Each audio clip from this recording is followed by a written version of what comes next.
Bom dia, estamos começando aqui uma live com o deputado federal Sidney Leite, convidado nosso hoje para bater um papo aqui sobre vários assuntos.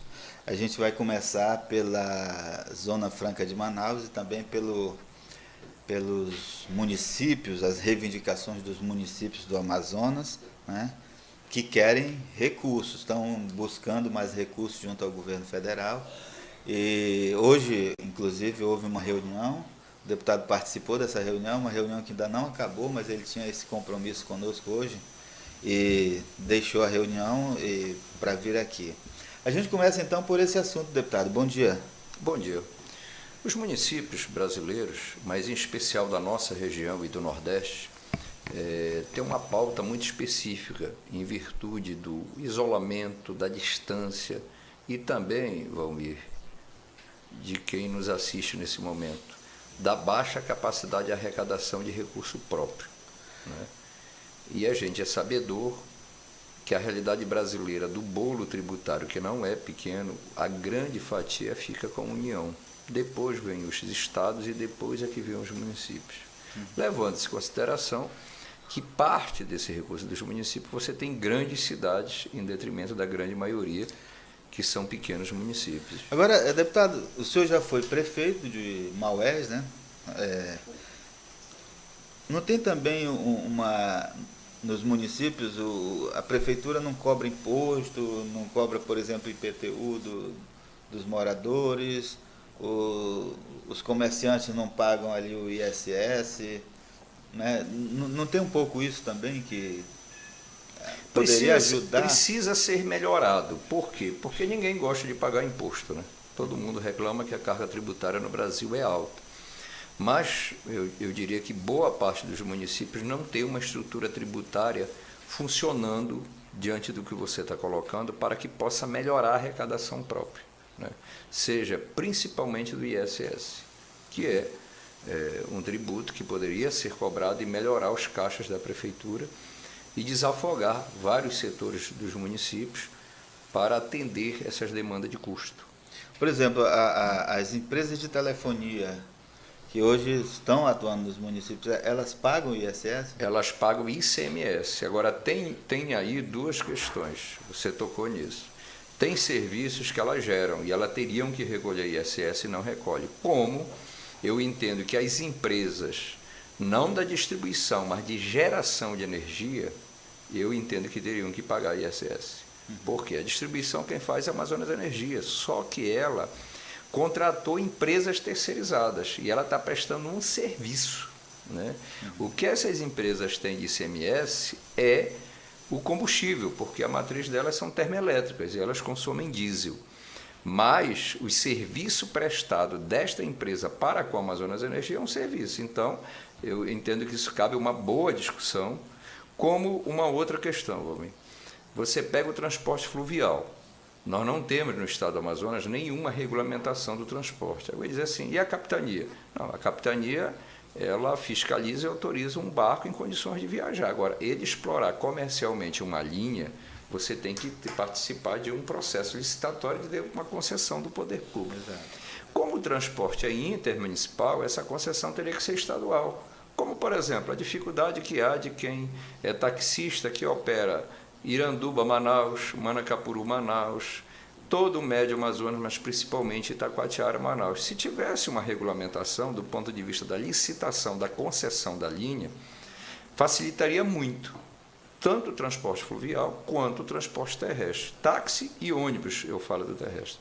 E com isso, com certeza, você tem serviços que são gerados e que teriam que ser recolhidos para os municípios. Eu entendo que isso é uma boa pauta, uma boa discussão. Eu mesmo, como deputado, levei e realizei várias audiências públicas no sentido de regulamentar o transporte intermunicipal, né? Você pega vários estados, tem isso resolvido. Eu entendo que para navegação seria muito interessante. Por quê? Porque muitos desses proprietários, empresas de embarcação, teriam acesso ao fundo da Marinha Mercante, que é um recurso com custo baixo e que poderia melhorar e ajudar sobremaneira a recuperar a nossa frota, certo? Com casco de ferro, com mais segurança e melhor qualidade para a navegação nos nossos rios. Então, uma coisa puxa a outra, né, Valmir? Agora, nós precisamos melhorar, tanto do ponto de vista da legislação, como da tecnologia e qualificação de pessoal para que os municípios possam ter condições de melhorar a sua receita própria. Nessa questão da energia, o senhor falou, com essa mudança, com a privatização da Eletrobras, né, a empresa que ganhou, ela vai cuidar só da distribuição, né, e tem outras empresas que estão cuidando da geração de energia, empresas privadas também. Inclusive, a gente recebeu informação na sexta-feira, numa conversa com o atual presidente da Amazonas Energia? Eletrobras Distribuição Amazonas, que é a empresa que vai continuar fazendo essa distribuição em todo o estado. Ele diz que tem 86 geradores... Pontos que estão sendo, inclusive, que estão sendo construídos agora, 86 empresas geradoras de energia no estado do Amazonas. Então ela vai comprar essa energia dos geradores e distribuir, né, para a população. Nisso, aí sim, você teria um serviço prestado. Eu entendo que tem serviços prestados independente do ICMS. Por quê? Porque na capital é cobrado ICMS da conta de luz, no interior não, né? Porque há lá uma discussão de que na hora de você converter isso, as empresas distribuidoras de energia têm crédito, né? Apesar, Valmir, que uma pessoa conversou comigo no final de semana, porque grande parte desses 86 pontos é do mesmo grupo que ganhou a distribuição, certo? Então vamos ver como isso se desdobra, né, do ponto de vista de alguém não questionar isso, certo? Porque essa licitação que foi vendida aí por R$50 mil a Amazonas Energia, ela é de distribuição, ela não é geração. Essa de geração, ela já havia sido licitada antes. Mas o que você coloca da receita própria é uma questão de trabalho, né, que tem que ser feito. Isso não se resolve de um dia para a noite, né? Passa pelo plano diretor, pelo novo Código Tributário Municipal, pelo Código de Obras do município, passa pelo levantamento da planta, como você disse, do IPTU, e você tem um cadastro socioeconômico também, porque tem pessoas que não têm condições de pagar o IPTU, né? E que você possa ter critérios na hora de cobrar. Claro. Agora, não dá para ninguém pagar, é isso que você coloca. Exatamente isso, né? Porque o que a gente vê, por exemplo, tem município que paga a energia do... Não sei se ainda acontece isso, mas eu me lembro que a gente estava fazendo ainda trabalho de faculdade, eu fui numa prefeitura, tinha uma fila de gente lá com a conta de água, a conta de luz na mão, porque disse que a prefeitura tinha lá, quem não conseguia pagar, a prefeitura pagava, né, para não cortar a luz do cidadão. Primeiro que isso é ilegal, né? Você Exatamente. Não pode pegar o dinheiro público para atender uma demanda do particular, né? Então, semana passada nós demos uma nota aqui a respeito do reajuste da tarifa de água pela COSAMA, que ainda atende 12 municípios do Amazonas, né? As pessoas pagavam lá entre 7 e 12 reais por mês de água, de conta de água, então foi reajustado em 54%.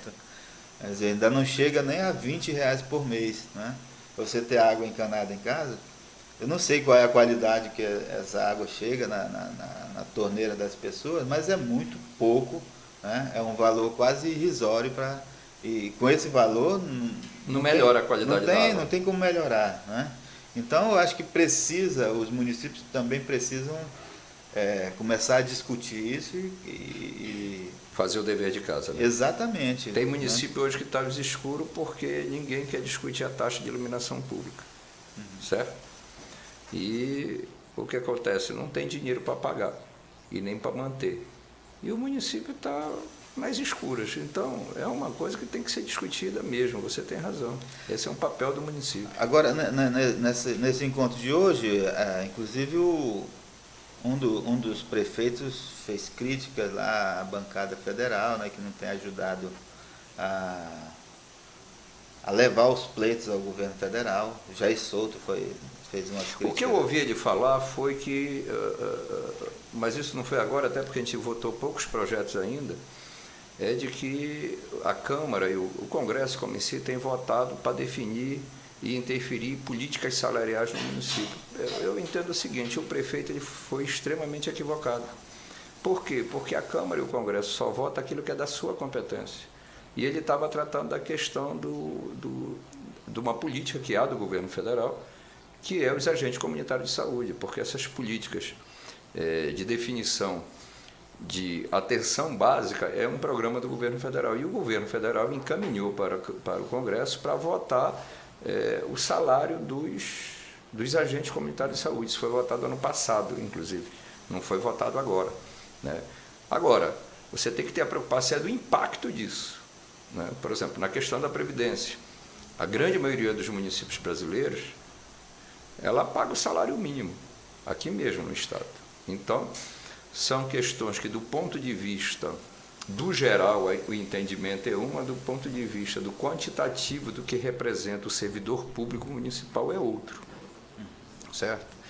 Então, eu até me manifestei, meu amigo, o prefeito se equivocou porque o Congresso não vota aquilo que não é da sua competência, né? Entendo eu, né? E a maioria desses projetos, até que define isso, muito desse projeto é competência do Executivo, não é competência do Parlamento, né? Seja ele federal, estadual ou municipal, iniciativa própria, são projetos que diz respeito exclusivo ao Executivo. Mas a questão era especificamente essa. Por exemplo, se você pega o salário mínimo no estado de São Paulo e no Rio de Janeiro, não é o salário mínimo que a União define, é um salário mínimo maior, certo?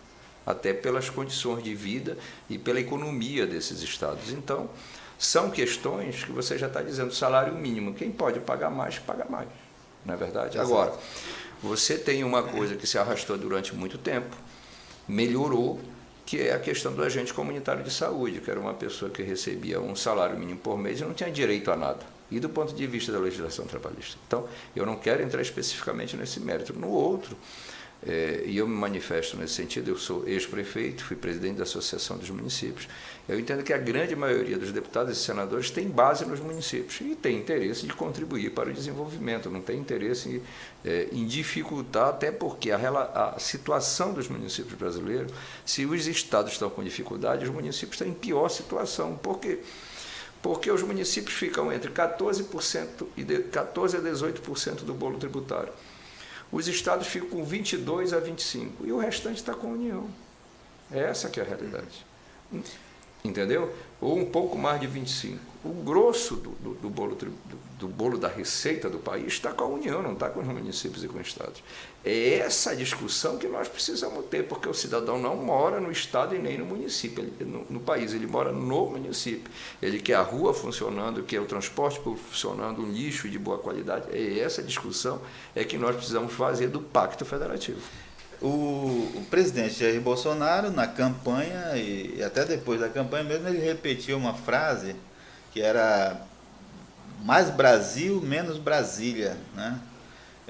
E essa frase significava exatamente isso, dar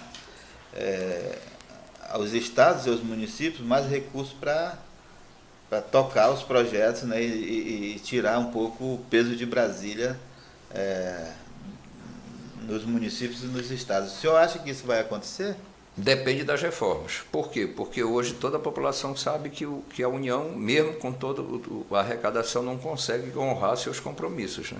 O déficit aí é mais de 130 bilhões, né? Então, como é que ele vai conseguir colocar mais recursos se ele não consegue cobrir essas despesas, né? E a discussão hoje, o foco é a questão da reforma da Previdência, para que possa o Estado ter capacidade e voltar a ter capacidade de investimento, principalmente em áreas como saúde, segurança, educação e infraestrutura, que sem isso a gente não consegue ter uma política econômica estável, certo? Atrair investidores para o país e desenvolver a economia como um todo, né? Você vê que o número de desempregados no Brasil é um volume assustador, né? E nós estamos num estado que é o segundo, é o vice-campeão de pobreza nacional. Então, nós temos muitos desafios a fazer. Não basta só dizer. E aí eu concordo com o presidente. Eu entendo que nós temos que ter mais Brasil e menos Brasília, certo? Agora, precisa fazer as reformas necessárias e o Brasil voltar a crescer, porque sem isso não haverá recurso para chegar aos estados e aos municípios brasileiros. Agora, deputado, eu vou pular aqui a Zona Franca, a gente falar, o senhor já tocou nas reformas. O discurso hoje é de que a reforma da Previdência vai eliminar o déficit público e tudo, e vai sobrar dinheiro para investimentos. O problema é que o projeto de reforma que foi apresentado, ele tem ali um tempo de implementação de 12 anos, né? No primeiro ano, no segundo, talvez até na gestão Bolsonaro, até esses 4 anos do governo, não seja possível ainda você ver grandes resultados nessa questão das finanças públicas, mesmo com essa mudança na reforma da Previdência, que ela fosse aprovada do jeito que está, do jeito que foi apresentada ao Congresso Nacional. Não há muito discurso em relação a isso e vocês, o governo e o parlamento estão esquecendo outras coisas, como, por exemplo, a dívida pública, que hoje o governo vem pagando 1 trilhão e 200 bilhões por ano, mais ou menos, e essa dívida saltou de 3 trilhões em 2015 para 5 trilhões no final do governo Temer. Quer dizer, o governo federal gasta quase metade do orçamento para pagamento da dívida e essa dívida só aumenta. Não tem alguma coisa errada aí? Mas a dívida aumenta pela flutuação cambial, certo? Mas, veja bem o seguinte, você está certo quando diz o seguinte, a gente vota a reforma da Previdência esse ano e os gastos com a Previdência vão continuar. Não é porque você tem um período que a própria lei encaminhada para o Congresso define, que é o período de transição, sim, até efetivamente ela ser implantada. Mas de cara, Valmir, você cria um melhor ambiente de negócio. Por quê? Porque os investidores passam a acreditar mais no Brasil, na política econômica do país. Você vê o seguinte, que com a mudança da política econômica do governo Dilma para o governo Temer, o que melhorou na economia. Tanto é que nós aqui no estado do Amazonas somos testemunha disso, de como retraiu a queda de venda em relação aos produtos produzidos no polo industrial da Zona Franca de Manaus.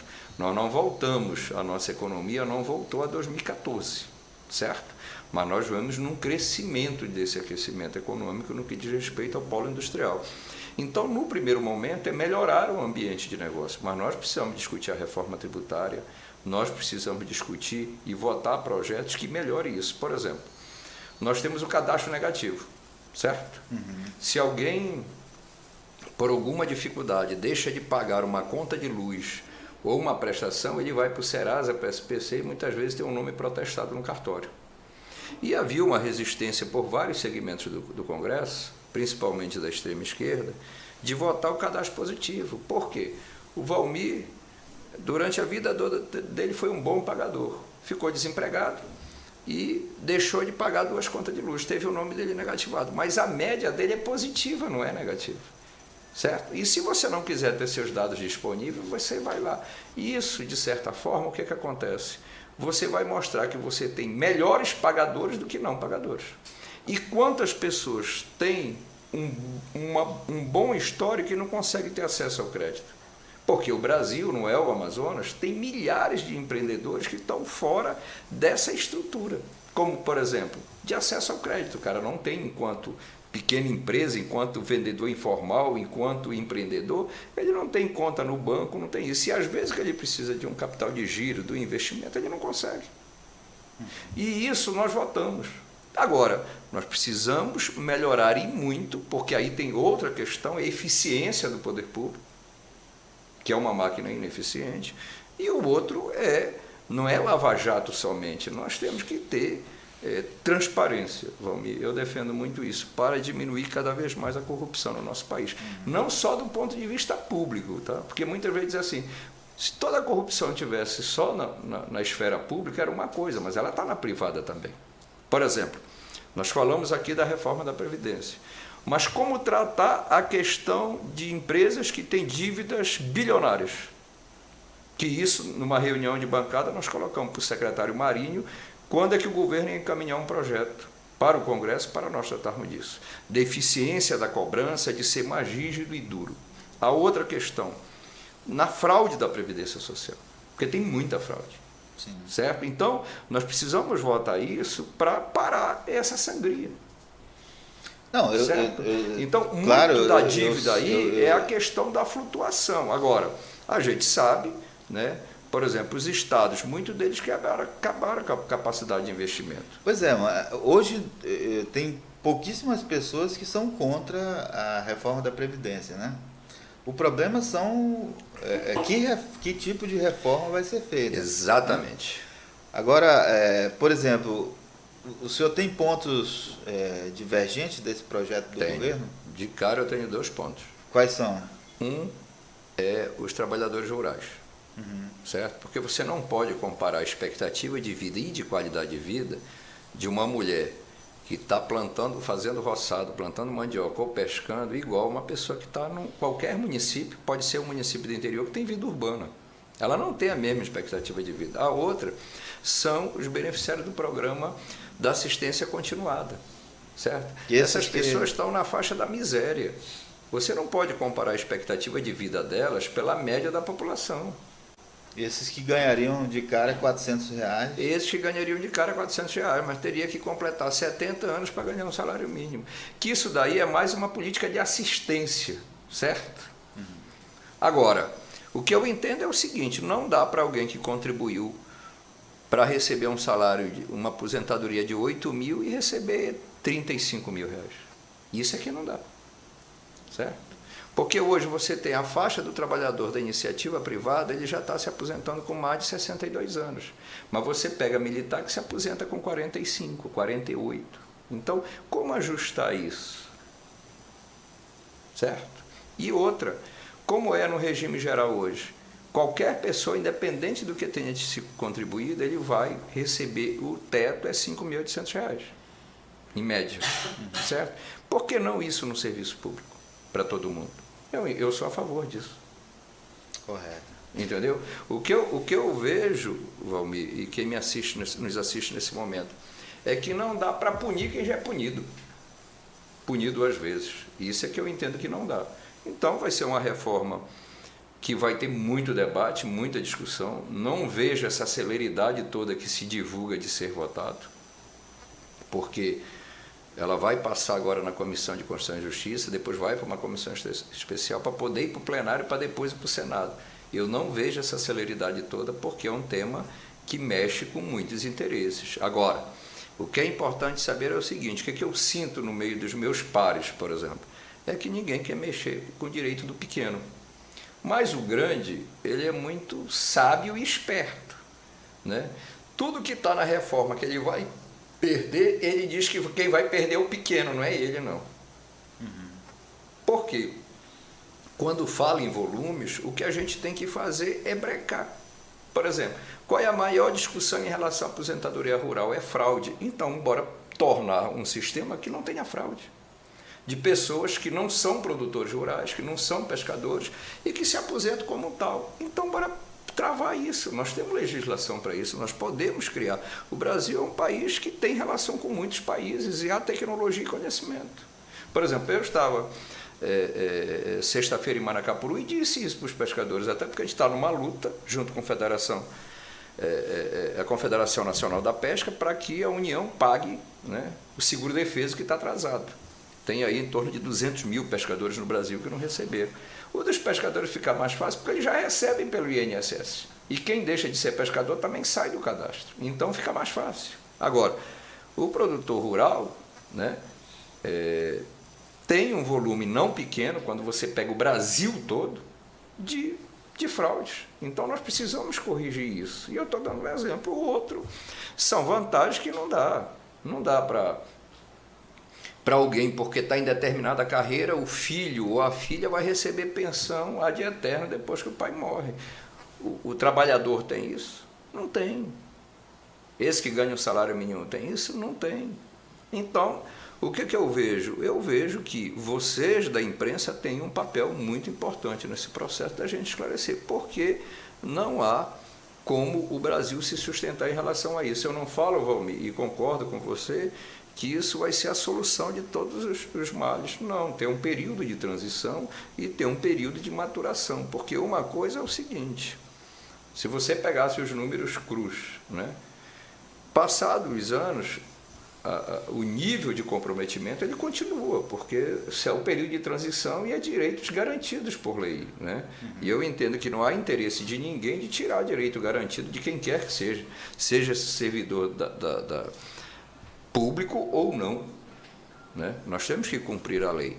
Mas se você pega o que diz o ministro da Fazenda, o que ele diz que é economia? É 1 trilhão, em 10 anos é 100 bilhões por ano.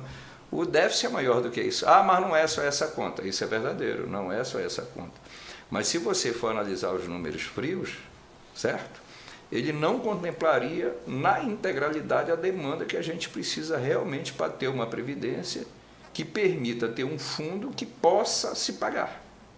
Porque hoje, além de eu não ter fundo, toda a receita dela é insuficiente para pagar os aposentados. Agora, nós temos um desafio maior, que não está na pauta de hoje. A partir de 2030, entre 2030 e 2040, a população brasileira não só para de aumentar, como vai diminuir. Ou seja, a base do que arrecada hoje a Previdência vai ser muito menor e a expectativa de vida vai ser maior. E tem uma outra questão, deputado, que a reforma trabalhista que foi feita no governo Temer, ela tirou o contribuinte da Previdência Social, né? Reduz ainda mais a contribuição da Previdência Social. Então é uma coisa meio maluca, né? É verdade, mas foi aquele momento. Eu acho que a gente pode, entendo assim, que a gente pode melhorar, e melhorando, né, nesse sentido, para que o que você coloca é verdadeiro, até porque com esses contratos e esse modelo da nova relação trabalhista, empregado-empregador, tira muita gente, né? E o período dele de contribuição diminui. Olha, eu conheço empresas que demitiu, todo mundo está contratando como PJ agora, né? Inclusive na comunicação, né? Exatamente. Então não tem mais, o cara não contribui mais, ele vai contribuir de uma outra forma, talvez, se ele quiser se aposentar, e aí ele vai para a iniciativa privada e deixa de contribuir com o INSS, né? Então, você, por um lado, quer espremer ainda mais o trabalhador com a reforma da Previdência, e por outro lado também tirou direitos do trabalhador e jogou esse trabalhador na informalidade, né? Porque o trabalho intermitente que foi aprovado ali, ele é um trabalho informal. Ela não contrata mais de carteira assinada, ele chama ali para trabalhar no final de semana, né, numa loja e tudo. Então, esse trabalhador dificilmente vai contribuir com o INSS. E aí, Valmir, fica claro que a grande maioria dos trabalhadores não são responsáveis pelo rombo da Previdência. Né?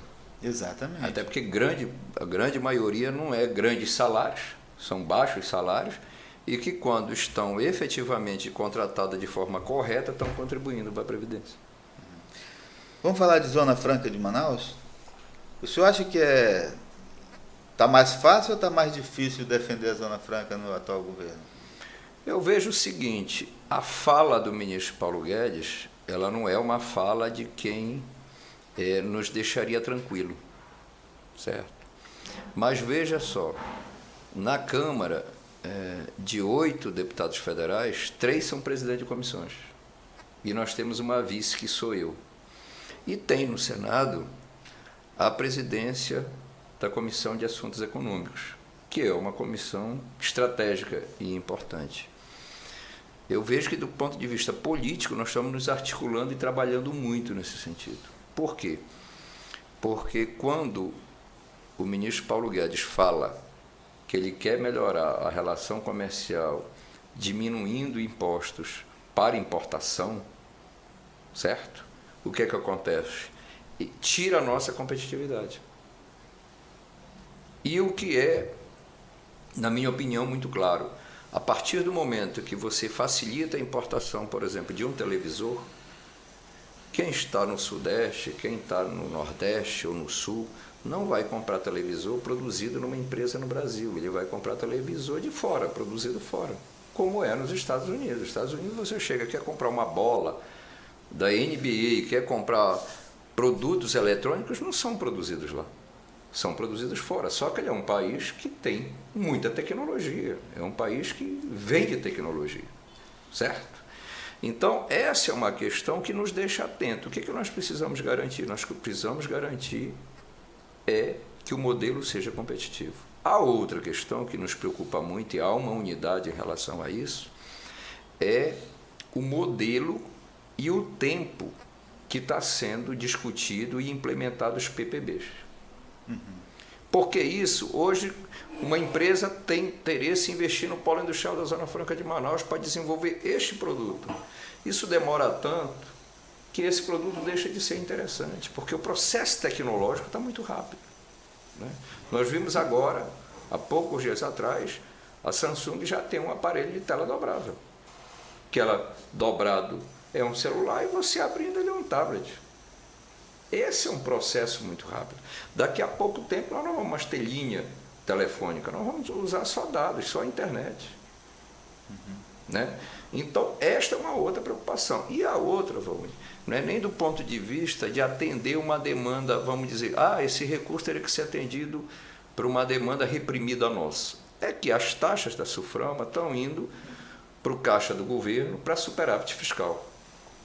Nós entendemos que isso tem que ficar sob a administração da SUFRAMA para que ela possa fazer investimento em estados e municípios de abrangência da Zona Franca de Manaus. E isso melhora, inclusive, o ambiente, porque nós só somos 8 deputados. Nós ampliamos as vantagens no sentido de sensibilizar, né, e melhorar esse ambiente junto aos parlamentares da Amazônia, dos estados que são contemplados com a Zona Franca. Então, essas questões nós estamos conversando. Agora, o que nós queremos?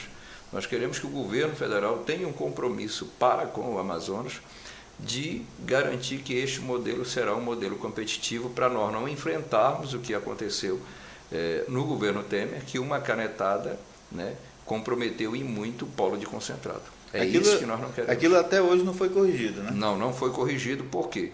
Porque o então dirigente da Receita Federal assumiu um compromisso e não honrou a palavra dele, né? Tanto no Senado como na Câmara há um compromisso do presidente do Senado, do senador Davi Alcolumbre, em relação ao modelo, gravou até um vídeo após a eleição, e do presidente da Câmara, Rodrigo Maia, nosso colega deputado. Quando ele esteve aqui pedindo voto, né, nós nos colocamos para ele diante dessa questão. Ele é um parlamentar que sempre defendeu o modelo, e depois de eleito, ele esteve num jantar com toda a bancada e com a presença, inclusive, do governador Wilson Lima, reafirmando o compromisso de lutar pelos interesses e pela preservação do modelo Zona Franca de Manaus. Agora, nós precisamos resolver determinados entraves, porque não adianta o modelo estar como está, porque o processo tecnológico evolui, senão a gente vai perdendo empresas e vai perdendo competitividade. Nós precisamos reverter essas situações para que o polo industrial da Zona Franca de Manaus possa ser um polo que atraia novos produtos, novos investimentos, e que a gente possa, inclusive, ampliar a base de emprego e da atividade econômica. Pois é, porque também tem essa questão dos produtos da Zona Franca, né? Tem muitas fábricas ali que estão ainda fazendo alguns produtos que já estão já estão perdendo uso na sociedade. Por exemplo, a calculadora, né? O próprio telefone convencional. Ninguém tem mais telefone convencional em casa. Eu estava até dizendo, se o meu pifar aqui, eu não compro outro, entendeu? Vai ficar sem telefone. Que a operadora ainda te obriga a ter um telefone fixo, né? A operadora de internet. E hoje não é mais necessário. A gente passou um tempo aqui sem usar o telefone, estava ali no armário, né? Porque ninguém usa mais o convencional. Então, mas ainda tem aparelho de telefone convencional sendo fabricado, né? E isso daqui a um tempo não tem mais. Ninguém precisa mais de comprar uma calculadora. O celular tem calculadora, né? Então, são produtos que vão sair de linha, já saíram. Você vai às vezes numa loja e observa ali que tem vários produtos que ninguém compra mais, né? Então, e tem produtos que precisa se modernizar. A demanda está posta, vai aumentar, por exemplo, como a produção e geração de energia solar, que é uma demanda cada vez mais crescente, inclusive em função do preço do custo da energia. e que nós precisamos resolver isso. Por isso a questão do PPB e a questão da celeridade em relação que envolve essas questões são tão importantes para nós. Quando a SUFRAMA foi criada, ela previa também a agricultura e pecuária, né, os polos de agricultura e pecuária. Algumas empresas investiram nisso e outras nunca investiram. E tinha até aqui em Manaus mesmo, tinha um distrito agropecuário, né, Exatamente. da SUFRAMA. Ainda tem alguma coisa, mas é muito, muito incipiente. O que tem Isso são poderia ser produtores. uma saída para o Amazonas? Eu vejo que essa é uma das saídas, mas essa aí já não é mais uma função que eu vejo da SUFRAMA da Zona Franca de Manaus. Inclusive, eu sou autor de uma emenda na Constituição que permite o Estado gastar 3% da sua receita neste setor da agropecuária. O Estado, historicamente, gastou mais dinheiro fazendo festa do que gerando na produção. E nós somos um Estado que importamos muito alimento, tendo condições de produzir aqui. Então, hoje o orçamento da CEPRO é na faixa de 400 milhões e tem condições de começar a reverter essa situação. Agora, Valmir, e você que nos acompanha nesse momento, com todas essas dificuldades de investimento, de fomento, de uma política para o setor, a agropecuária e a pesca e a aquicultura no Amazonas representa 8% da nossa economia. Eu acredito particularmente que se fizer os investimentos corretos, com esse recurso disponível, mecanização, sair do terçado e do machado, que inclusive diminui sobremaneira, significativamente, esse processo da queima, né? Porque a mandioca tu queima esse ano, outro ano tu tem que queimar de novo. E se a gente mecanizar, a gente não precisa disso. A gente aumenta a produção, melhora a produtividade, certo? E a gente não precisa causar tanto impacto ambiental. Apesar do impacto ambiental no Amazonas ser pequeno, e aonde há é muito concentrado, né? Mas que a gente poderia dar esse retorno, inclusive ambiental, seja do ponto de vista da mandioca, de frutas, de hortaliça, mas também da produção de carne e de peixe. E este é um segmento que podia ajudar a interiorizar a economia, que este é um desafio, e romper com o modelo único da Zona Franca de Manaus. O governo apresentou o projeto anticrime, né, já projetado ali, feito pelo Ministério da Justiça, do Sérgio Moro. Como é que o senhor encarou esse projeto? Como é que o senhor está analisando? É um projeto bom para a sociedade? Veja bem uma coisa, nós temos um problema que está na pauta do brasileiro, que é a questão da violência. Seja em Manaus, seja lá em Tabatinga, né? Ou seja mesmo em Taguatinga, lá em Brasília. Agora, houve muita discussão por parte do próprio judiciário de discutir propostas que estão nas leis de que já teriam sido julgadas inconstitucional. Mas o que eu vejo é o seguinte, eu não quero, e eu me pronunciei isso na tribuna da Câmara, o que eu quero questionar é o que não tem no projeto. Veja como, por exemplo, nós acabamos de falar que os estados estão quebrados. Internamente, quem é responsável pela segurança são as polícias civil e militar. Como é que o Estado vai fazer investimento na segurança se ele mal tem dinheiro para pagar quem está aí? É ver o caso de Brumadinho, que os bombeiros estavam trabalhando sem receber, em Minas Gerais. Certo? Isso é uma questão. Segundo, inteligência. De cada R$100 que o Brasil gasta em segurança, só 50 centavos vai para a inteligência. Terceiro, política clara em relação às fronteiras. Nós somos vizinhos dos maiores produtores de droga do mundo e nós não temos clareza sobre isso.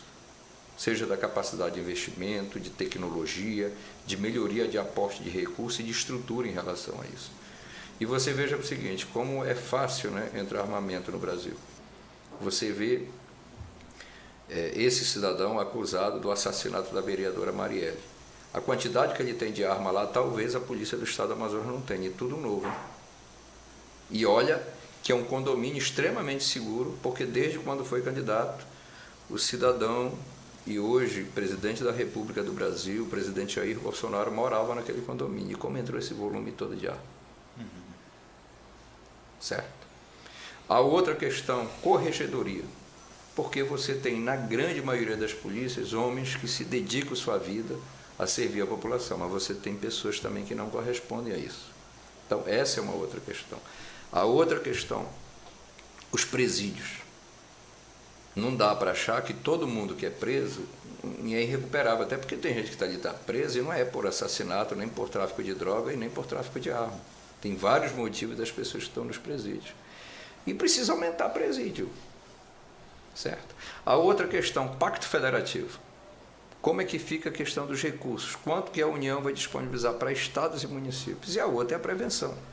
Nós não vamos trabalhar políticas transversais, nós não vamos investir melhor na questão do esporte, de outras práticas, para tirar esse jovem, esse adolescente que está aí à mercê, né, e presa fácil do narcotráfico, a entrar no caminho da violência e do crime. Eu acredito que nós podemos trabalhar e fazer isso. Então, eu vejo essa questão como uma coisa mais ampla e que a gente precisa aprofundar nisso para dar uma resposta concreta para a sociedade, porque senão, como eu disse para um colega parlamentar do Rio de Janeiro, se nós não travarmos a entrada de droga e arma, lá no Rio de Janeiro vocês vão ficar enxugando gelo, porque mais de 70% da base da violência hoje no Brasil tem como base o narcotráfico. Isso é fato, isso são dados que a gente tem da segurança. Então, Valmir, eu avanço mais. Por quê? Porque ninguém mais suporta viver com ambiente de violência e sensação de insegurança que a gente vive hoje no Brasil. Essa é a grande realidade. Ok, deputado, a gente já passou do nosso tempo aqui, a gente previa 30 minutos, né? Já passamos de 30. E eu convido o senhor a finalizar com suas considerações. Se você permitir, eu gostaria de tratar um assunto. É a questão da educação, né? Sim. A gente sabe que a lei que regulamenta o Fundeb, ela está vencendo e vai ser criada uma comissão especial para discutir. Eu tenho, além desta preocupação específica do Fundeb, que é o seguinte: o governo federal, ele não é a quem aporta o recurso. Quem aporta o recurso são os estados e, em seguida, os municípios. A União, ela só complementa aonde falta para aquele valor definido. Mas nós precisamos ver qual é o papel da União em relação a isso. E eu já estou me preparando, até porque eu discuti isso na campanha, para que a gente possa, Valmir, corrigir algumas distorções. O valor do salário base do professor a nível Brasil, ele não é igual. Eu disse, mas como que ele não é igual? Vamos supor, o salário base foi definido para quem tem 20 horas, R$ 1.800, é para o Brasil todo. Só que o custo de vida em Santa Catarina, ou no Rio Grande do Sul, ou em Minas Gerais, não é o mesmo custo de vida no Amazonas. Ou seja, em Itaituba, no Pará, em São Gabriel da Cachoeira, aqui em Manaus, ou em Itamaraty, no Juruá, não é. Então, nós precisamos corrigir essa desigualdade. A outra questão são regiões isoladas e de difícil acesso, que aí você encarece o custo da merenda escolar e do transporte escolar. O que dá para comprar com 36 centavos per capita dia lá em São Gabriel para merenda escolar? Se aqui em Manaus já é difícil, imagine em São Gabriel. Então, essas duas questões eu estou trabalhando e vou trabalhar também da questão do transporte. Nós temos alunos no Amazonas que navegam 6 horas por dia entre ir e vir da escola. Ele passa mais tempo dentro de um barco do que estudando. Ah, mas essa não é a realidade geral. Então, bora trabalhar a legislação para atender essas realidades, como a Amazônia e principalmente também o Nordeste brasileiro. Então, eu gostaria de falar isso e encerrar dizendo o seguinte: me coloco à sua disposição e gostaria que você contribuísse para esse mandato, fazendo críticas, sugestões, opiniões, para que a gente possa melhorar. Ninguém é dono da verdade, ninguém sabe tudo. Então, deixe sua ideia, sua crítica, sua sugestão nas nossas mídias sociais, seja no Instagram, no Facebook, enfim, a forma no e-mail que a gente conseguir comunicar. E eu, Valmir, quero lhe agradecer a sua audiência e estou aqui à sua disposição para outras vezes que foram convidado, porque você disse, nós já passamos do nosso tempo, mas que os desafios do Brasil, do Amazonas e de Manaus não são pequenos, e essa é a grande realidade. Exatamente. A gente agradece, então, a sua presença, deputado, e convidamos também para voltar aqui outras vezes, né? Assim que tiver um assunto relevante para a gente discutir, a gente vai lhe convidar, e é sempre um prazer a gente receber aqui as pessoas que estão nos representando no Congresso Nacional. Muito obrigado à sua audiência também, a gente encerra aqui.